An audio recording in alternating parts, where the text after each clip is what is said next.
Today we're talking about one of the most powerful and, I believe, most optimistic ideas in all of psychology. It's summed up in a single, transformative sentence from the father of cognitive behavioral therapy, Dr. Beck. He said, "If you don't control your thoughts, they will control you." Let that sink in for a moment. This isn't just a clever quote. It is a revolutionary insight into the human condition. It's the key to understanding why we feel the way we feel, and it's the instruction manual for taking back our lives. Have you ever felt completely hijacked by your own mind? Maybe it's that 3 a.m. wake-up call, not from an alarm, but from a spiral of anxious thoughts. That sudden, cold dread about a mistake you made at work, a bill you have to pay, or an awkward conversation. You lie there, your heart pounding, as your mind plays a horror movie on repeat, and you feel utterly powerless to stop it. Or maybe it's a fog of depression, a persistent, gray narrator in your head that whispers, "What's the point? It won't work out. You're not good enough. Why even try?" And even though the sun is shining, even though people love you, that voice is the only thing you can hear. It drains all the color from your world. Or perhaps it's a sudden flash of anger, of irritation, of road rage. Someone cuts you off in traffic, and in an instant, you are consumed by a rage that feels completely out of proportion, and you're left shaky and upset long after the event is over. In all of these moments, we are being controlled. We feel like a puppet, and our own thoughts are pulling the strings. We believe in that moment that our thoughts are reality, that the anxiety is the truth, that the depressive whisper is our destiny. Beck's life work was a radical challenge to this assumption. He proposed something that, at the time, was revolutionary. It is not the events in our lives that cause our suffering. It is our interpretation of those events. It is our thoughts about those events. And if our thoughts are the source of the problem, they are also, in a way we never imagined, the solution. This video is your masterclass in that solution. We're going to do a deep 10,000-word dive into this idea. We're not just going to talk about it. We're going to learn the how. How do our thoughts control us? We're the specific, sneaky tactics our minds use.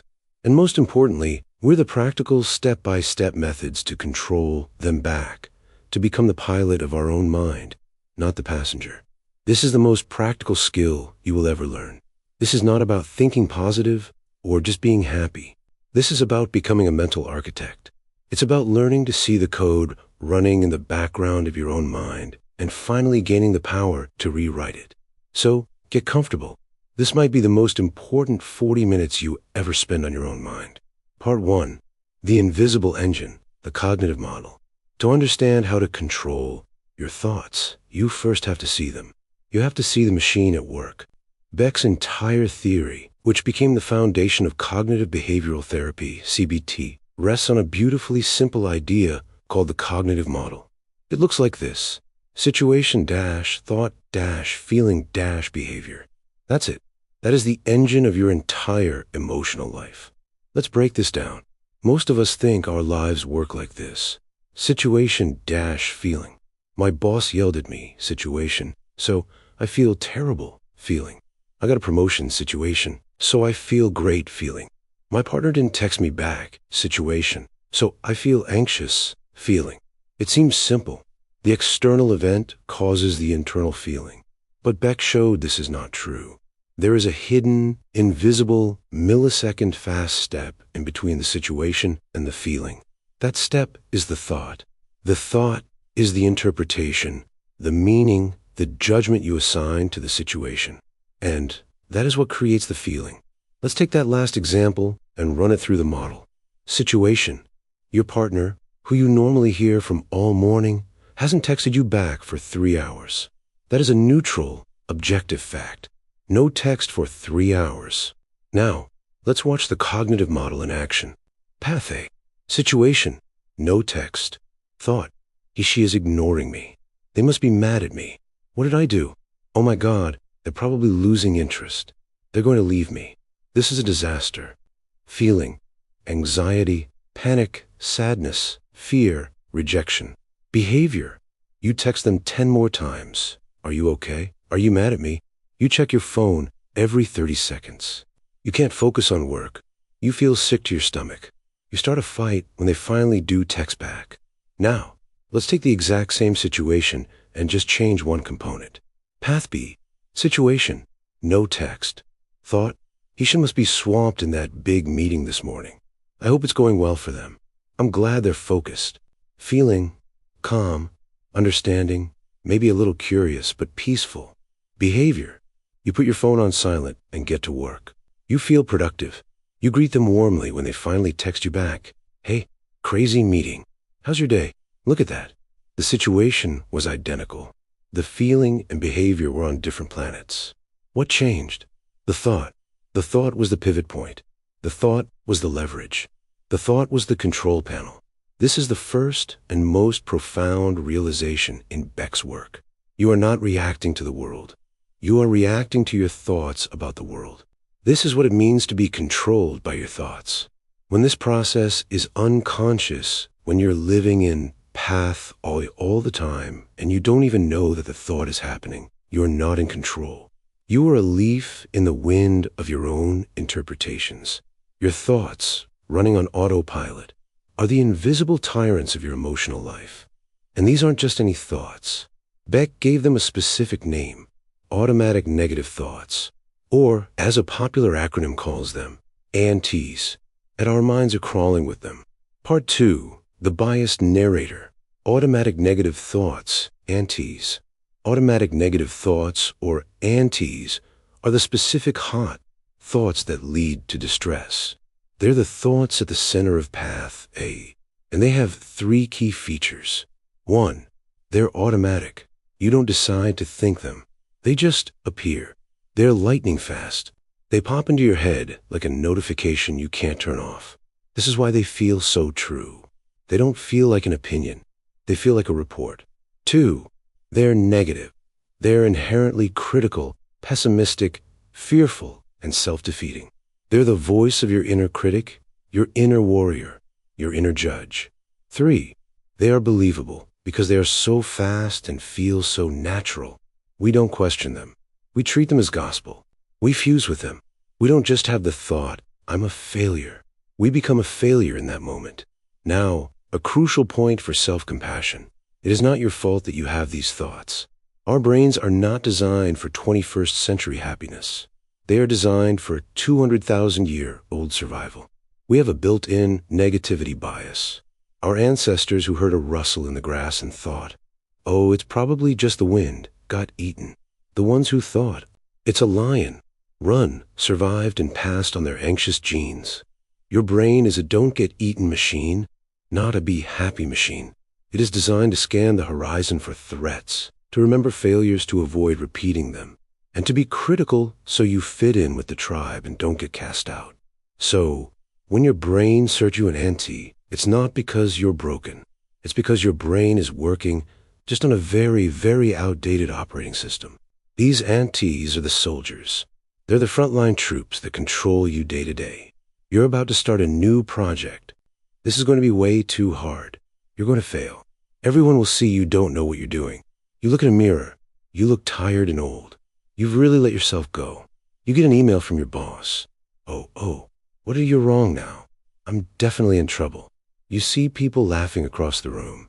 They're laughing at me. I look stupid. These thoughts are the mechanism of control, but they don't fight fair. They don't use logic. They use a specific set of battlefield tactics designed to distort reality and win every time. These tactics are the most important part of this entire video. These are what Beck called cognitive distortions. Part 3, the 10 tactics of mental warfare, cognitive distortions. If antis are the soldiers, cognitive distortions are their playbook. They're the specific types of logical errors your mind makes to keep you feeling anxious, depressed, and stuck. These are the funhouse mirrors of your mind. They take a perfectly normal reality and twist it into something monstrous. We're about to spend a lot of time on these because this is the key. Identifying these distortions is the first step to controlling your thoughts. You cannot fight an enemy you cannot see. We're now going to turn on lights. I'm going to give you the 10 most common, most powerful cognitive distortions. I want you to listen and see which ones you recognize. It's like a checklist for your own mind. 1. All or nothing thinking or black and white thinking. This is the distortion of perfectionism. It's seeing the world in extremes. Everything is either perfect or a total disaster. You're either a complete success or an utter failure. There is no middle ground, no good enough, no shades of gray. Example 1. Work. You've been working hard on a presentation. You deliver it. 9 out of 10 parts are great, but you stumble over one slide. BANT. I completely bombed that. It was a disaster.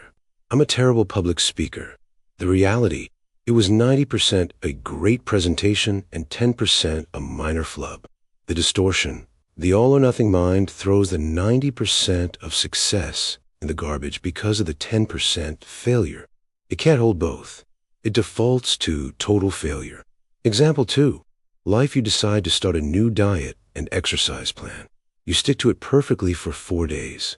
On the 5th day, you have a cookie at the office. The ante. Well, I blew it. I have no willpower. This whole week is ruined. I might as well just order a pizza for dinner and stir over next Monday. The reality. A 300-calorie cookie does not erase 4 days of healthy living.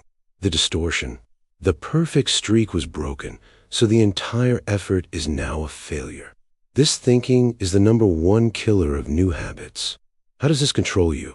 It makes you terrified to try anything new because failure is so catastrophic. It makes you give up the second you hit a small obstacle. It is a brutal, unforgiving tyrant. 2. Overgeneralization. This is when you take a single, isolated negative event and turn it into a universal, never-ending pattern of defeat. You use words like always, never, everything, and everyone. Example 1. Dating. You go on a date, and it doesn't go well. The person doesn't call you back. The ANT. This always happens to me. I'm never going to find anyone. I'm just unlovable. The reality. 1 person out of 8 billion was not a good match. The distortion. You've taken one data point, this date failed, and extrapolated it into a permanent, unchangeable law of the universe. I will always fail at love. Example 2. Socially. You go to a party and try to tell a joke, and it falls flat. The ANT. Everyone thinks I'm boring. I never know what to say. I'm just socially awkward. Everything I do is cringy. The reality. 1 joke didn't land. Most people probably didn't even notice or care. The distortion. You're now a socially awkward person forever. You've just labeled your entire identity based on 1 moment. How does this control you? It puts you in a mental prison.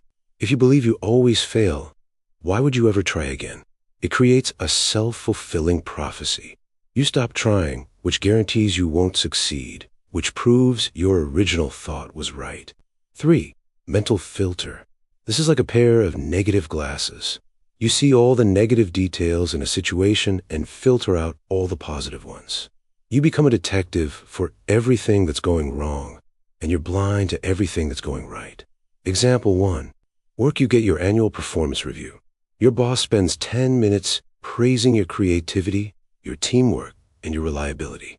Then, she spends 1 minute on an area for improvement. Sometimes you could be a bit more proactive in meetings. The NT. You walk out of that meeting. What are you thinking about? The 10 minutes of praise? No, you were obsessed with that one comment. She thinks I'm lazy. She thinks I'm not pulling my weight. I'm probably going to get fired. The distortion. Your mind has filtered out 95% of the positive information and magnified the 5% of negative information until it's the only thing you see.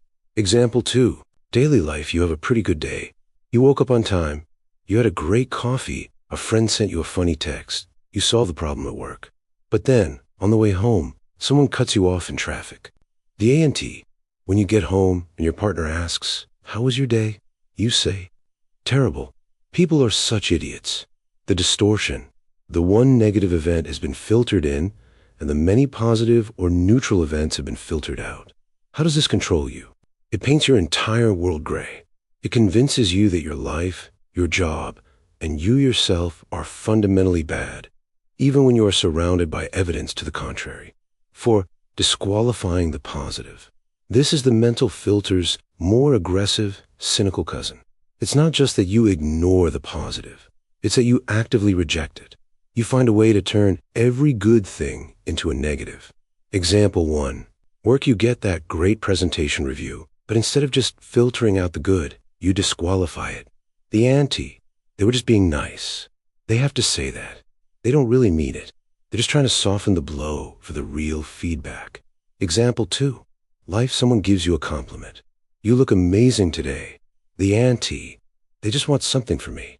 Or, they must not have very high standards. Or, this old thing, I got it on sale. The distortion. You are incapable of internalizing the positive. It's like you have a praise shield. A good thing happens, and you find a reason why it doesn't count. I only passed the test because I got lucky. I only got the job because no one else applied. How does this control you? It stars you of all joy, all recognition, and all self-esteem. It makes it impossible to build confidence, because no matter how much you achieve, you never count it. You're stuck at 0 forever. 5. Jumping to conclusions. Mind reading. This is exactly what it sounds like. You assume you know what other people are thinking, and you assume it's negative about you. You do this with 0 evidence. Example 1. Socially, you text a friend, "Hey, want to hang out this weekend?" And they text back, "Sorry, can't, I'm busy." B and T, mind reading, they're lying. They don't want to see me. They think I'm annoying. They're probably hanging out with other, cooler friends. The reality, they are in fact busy. Example 2. Work, here in a meeting, and you notice your boss looks at their phone and frowns. B and T, mind reading, she's mad about what I just said. She thinks my idea is stupid. She's texting someone about how bad this meeting is. The reality, she just got a text that her kid's school pickup is canceled. It has nothing to do with you. How does this control you? It makes every social interaction a minefield. It turns friends and colleagues into potential judges and enemies. It makes you anxious, withdrawn, and defensive, which can, in a terrible self-fulfilling prophecy, actually push people away. 6. Jumping to conclusions. Fortune-telling. This is the other side of the coin. Mind reading is about the present. Fortune-telling is about the future. You predict that things will turn out badly, and you treat this prediction not as a possibility, but as a fact. Example 1. Anxiety, you have to make an important phone call. The ante, fortune-telling, I'm going to mess this up. I'm going to stumble on my words. They're going to say no. It's going to be horribly awkward, and I'll feel like an idiot. The result, you feel so much anxiety about this predicted future that you don't make the call.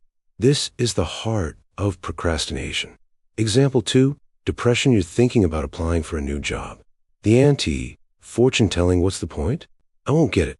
They'll just hire someone better. I'll just be rejected. I'll be stuck in this job forever. Nothing will ever change. The result, you don't apply. You stay stuck.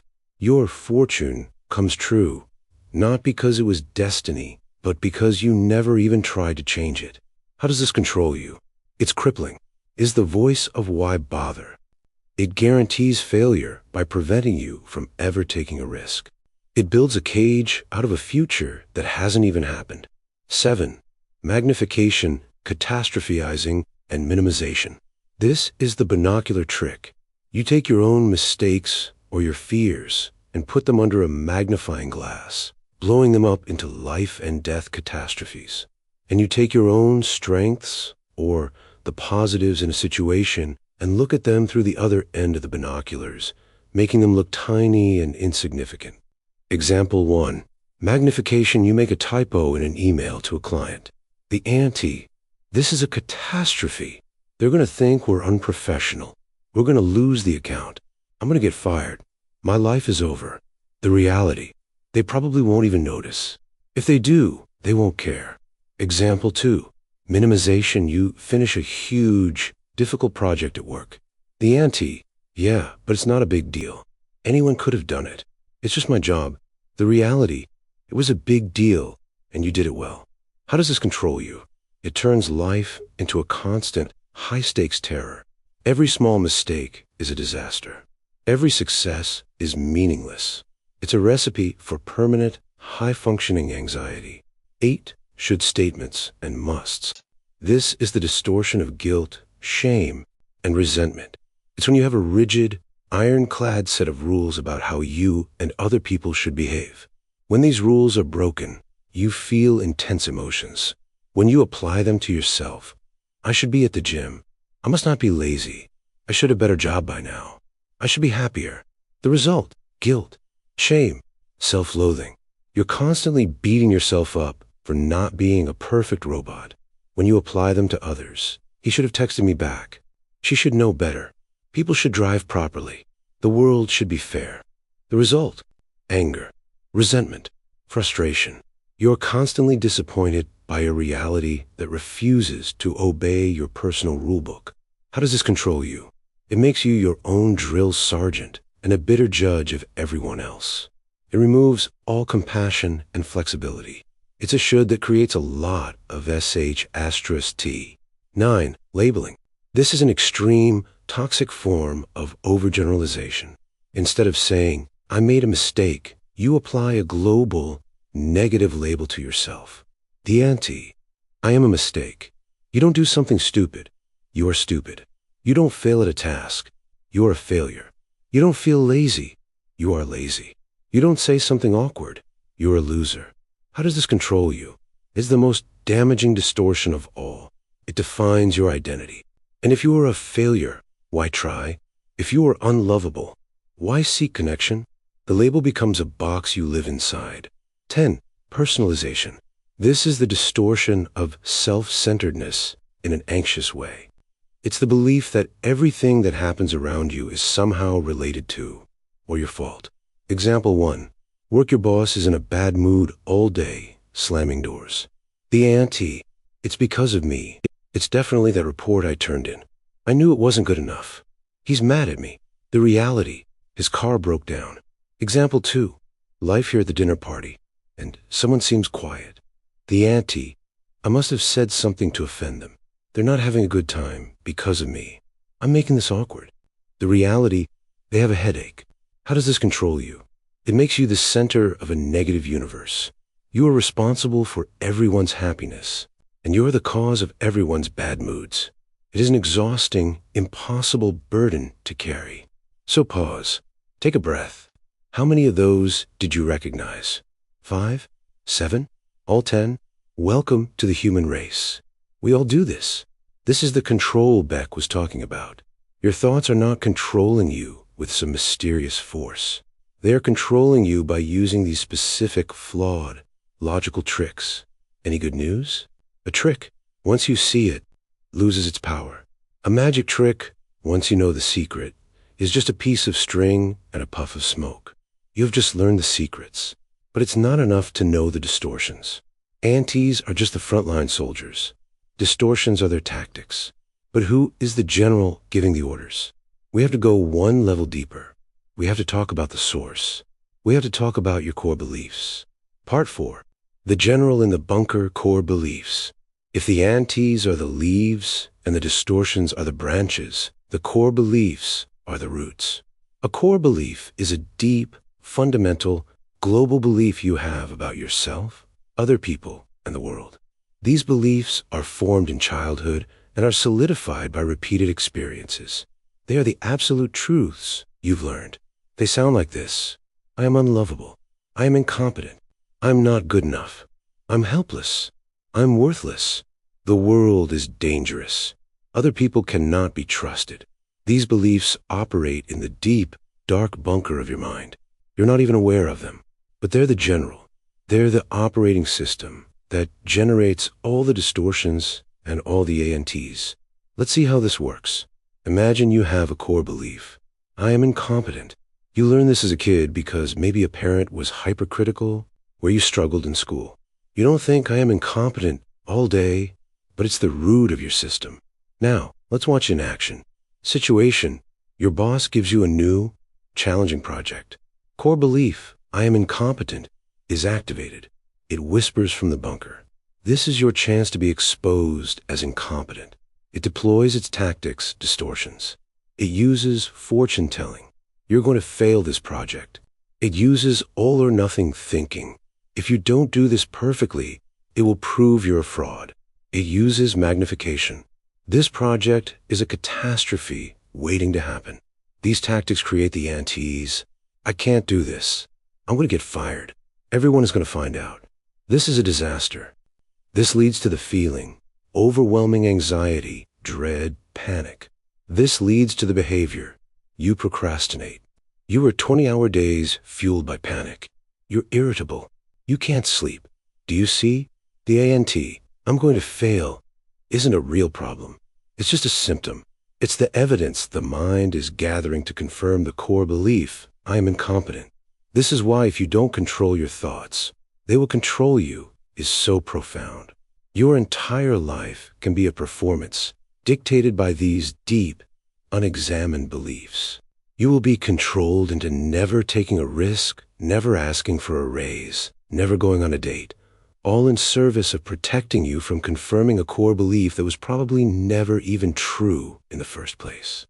This is the system of control. This is the prison. Now, here is the key to the door. Part 5. Taking the wheel. How to control your thoughts, cognitive restructuring. This is the how. This is the control Beck was talking about.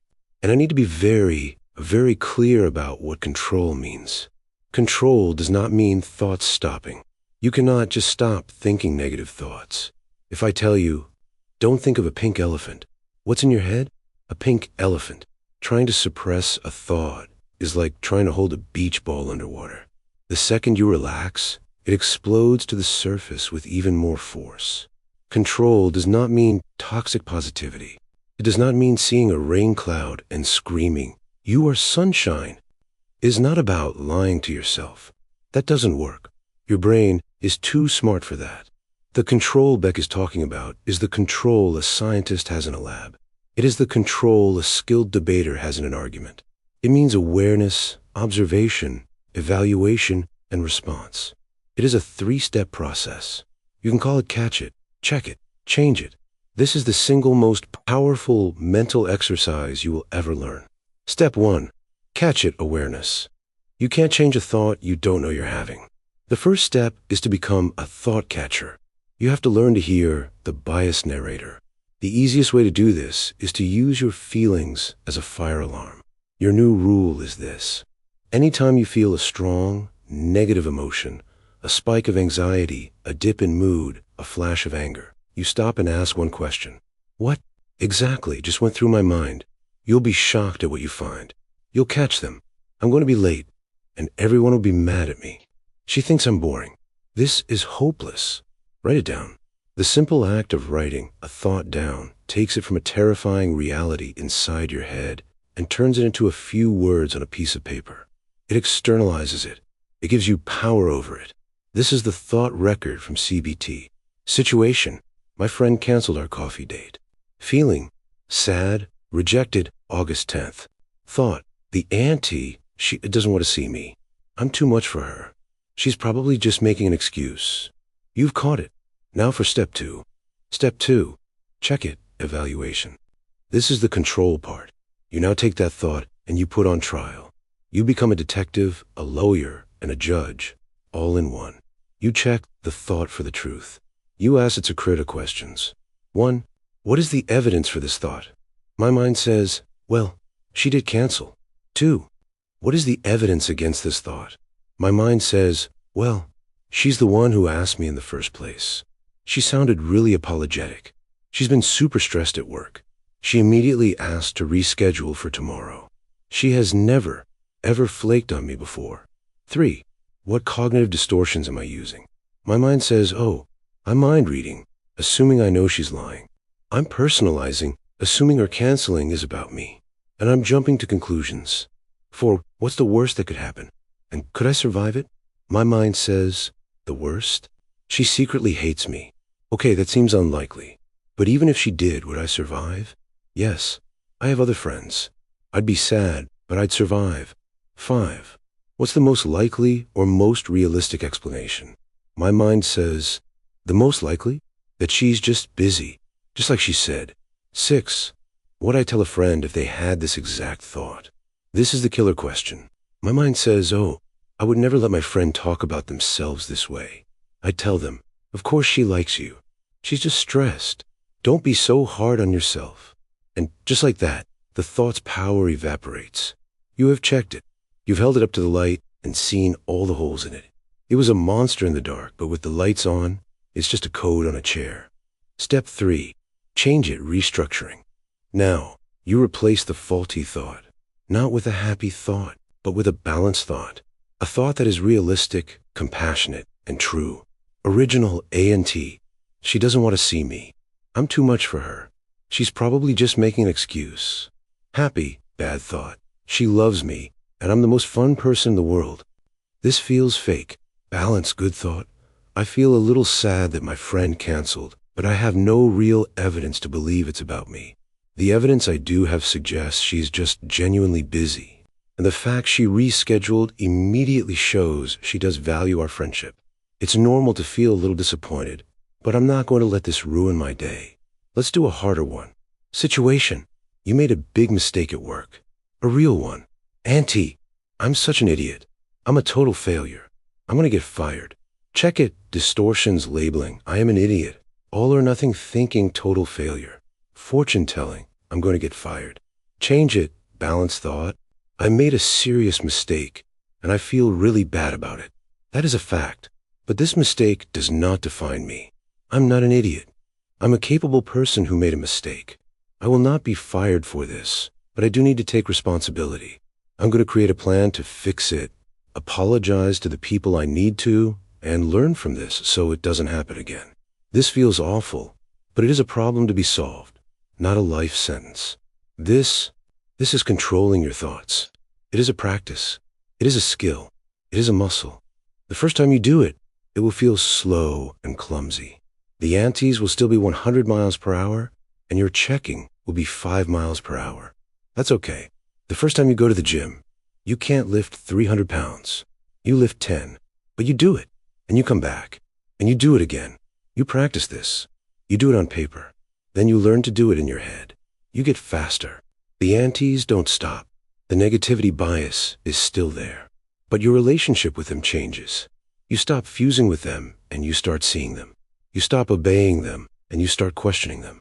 The thought, I'm a failure, pops up, and the old you would have let that thought control you into a spiral of depression. But the new you, the you that's practiced, just looks at it and says, oh, hi, failure thought.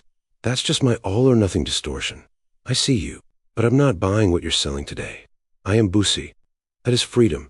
Conclusion, the pilot of your mind. If you don't control your thoughts, they will control you. This quote isn't a threat. It's an invitation.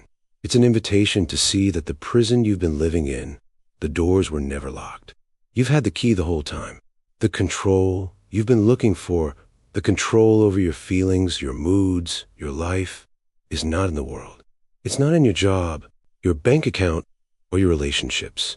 The control is in that tiny, sacred space between the situation and the thought.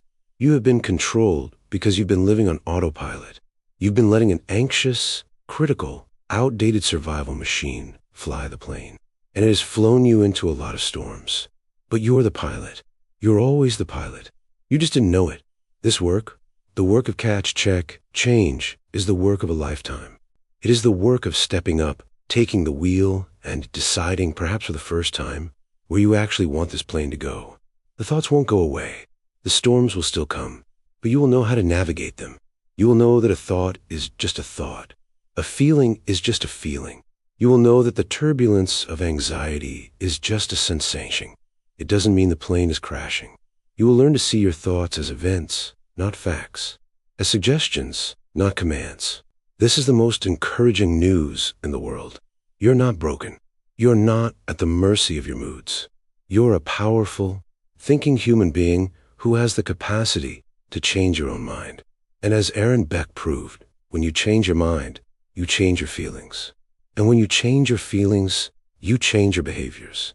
And when you change your behaviors, you change your entire life. So start today. Catch one thought. Check it. Change it. That is all. And you are on your way. Thank you so much for being here, for spending this time on yourself. This is the real work.